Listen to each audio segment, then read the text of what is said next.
자, 27번 봅시다. 27번 내용도 사실 미적분의 내용이 어려워서 풀어본다기보다는 이 내용을 봤을 때 수원에서 어떻게 대응했어야 되는지에 대한 습관이 잘 잡혀 있는지 확인하려고 문제를 푸는 겁니다. 자, 보통 이렇게 1부터 n까지면 이제 일반화된 식인 거죠. 모든 자연수 n이라고 위에 써 있기도 하고. 자, 그랬을 때 그 일반식이 주어져 있다면 어떤 풀이를 해야 되는 거예요? 여기 안에 있는 식을 ck라는 수열로 봤을 때 ck의 1항부터 n항까지의 합이 이 식이 되는 거죠. 이 내용을 tn 뭐 이런 식으로 써보겠습니다. 자, 그러면 좌변이 의미하는 바가 tn이 되는 거고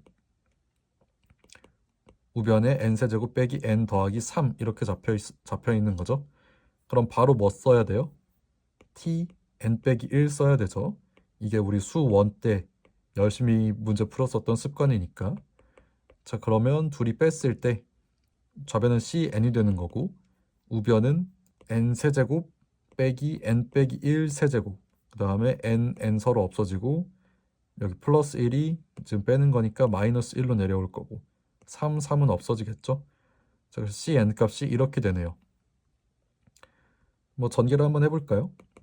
n세제곱 빼기 n세제곱 더하기 3n제곱 빼기 3n 더하기 1 빼기 1 이렇게 되는 거죠. 자, 그래서 둘이 없어지고 3n제곱 빼기 3n 이렇게 마무리가 되겠네요. 자, 그러면 이렇게 했으면 cn을 완전히 구한 거냐? 그렇지 않습니다. 항상 그렇다시피 이 식이 n이 2 이상일 때에만 성립한다 라는 것까지 확인하는 게 이 풀이의 세트인 거예요. 그러면 C1은 어떻게 확인하죠? 당연히 T1로 확인하죠. T1은 여기 대입해보면 1 빼기 1 더하기 3이니까 3이죠. 자, 그러면 여기에서 구한 C1 값은 0인데 그 값이랑 다르죠. 그랬을 때 이걸 믿어야 돼요? 이걸 믿어야 돼요? n이 1일 때에 한해서는 이걸 믿어야 되죠. 자, 그럼 이런 일이 왜 생기냐? 이런 과정을 거쳤을 때 이 식에 n-1이 있죠. 근데 n-1 자리도 자연수가 들어와야 되죠. 이 tn 자체도 수열이니까. 그럼 이제 n에 1이 들어오면 모순인 거잖아요. 이 식이. 그래서 이 식이 n이 1일 때에 대해서 모순이기 때문에 이 식 자체가 n이 2 이상일 때 성립하는 식이고 그럼 그 식을 통해서 유도한 이 식도 당연히 이런 제한을 갖게 되는 거죠. 자, 그래서 이 식은 C1을 잘 설명하지 못하고 있는 겁니다.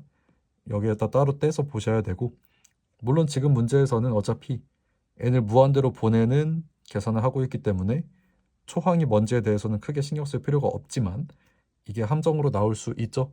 스포를 하자면 5월 모의고사에 나왔습니다. 자, 아무튼 이렇게 돌려놨지만 우리가 여전히 궁금한 건 AN과 BN에 관련된 식이기 때문에 이 치환을 풀어줘야 돼요. 자, 그럼 CN은 AN 곱하기 BN의 제곱 이렇게 다시 치환을 푸는 거죠. 자, 그랬을 때 A에 관해서는 지금 등차 수열이고 식 두 개가 있으니까 A의 초항이 3이고 공차가 3이겠죠. 자, 그러면 AN의 일반식을 써보면 3 더하기 n 빼기 1 곱하기 3 이렇게 되는 거니까 3n이 되겠네요. 자, 그럼 여기에 AN을 3n으로 고칠 수 있고 그럼 양변에서 3n 나누면 n 빼기 1은 bn의 제곱 이렇게 되는 거죠. 자, 그럼 bn은 루트 n 빼기 1 사실 플러스 마이너스 루트긴 한데 지금 모든 항이 양수인 수열 bn이라고 했으니까 플러스 루트를 선택해주면 되겠죠. 자, 그럼 이제 이 식을 작성을 해봅시다. 리미트 n을 무한대로 보냈을 때 bn은 루트 n 빼기 1이고 b2n은 n자리에 2n만 그대로 대입하면 되는 거니까 루트 2n 빼기 1이 될 거고 an은 지금 3n이었죠? 3n.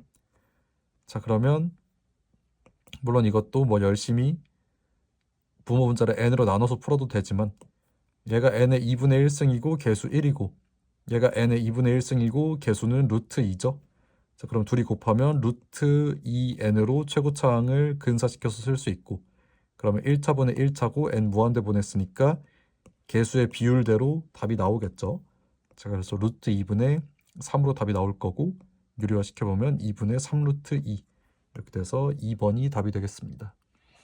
자, 그래서 어떤 수열에 대한 부분합의 일반식이 나왔을 때 이런 풀이를 바로 떠올릴 수 있느냐, 그리고 물론 이 문제에선 쓰지 않았지만 초항을 따로 확인하는 습관이 잘 들어있느냐, 그거를 점검하셔야 되고, 자, 그 다음에 이 최고차항에 관한 근사를 알아볼 수 있어야 됩니다. 이거 잠깐 설명하면 루트 뭐 a n의 m제곱 플러스 b 뭐 이런 식이 있다고 하면 최고차항 말고 이 안에 다른 뭐가 있든 무시하고 얘의 최고차항을 근사시켰을 때 루트 a 곱하기 n의 2분의 m제곱 이렇게 근사가 되는 거죠.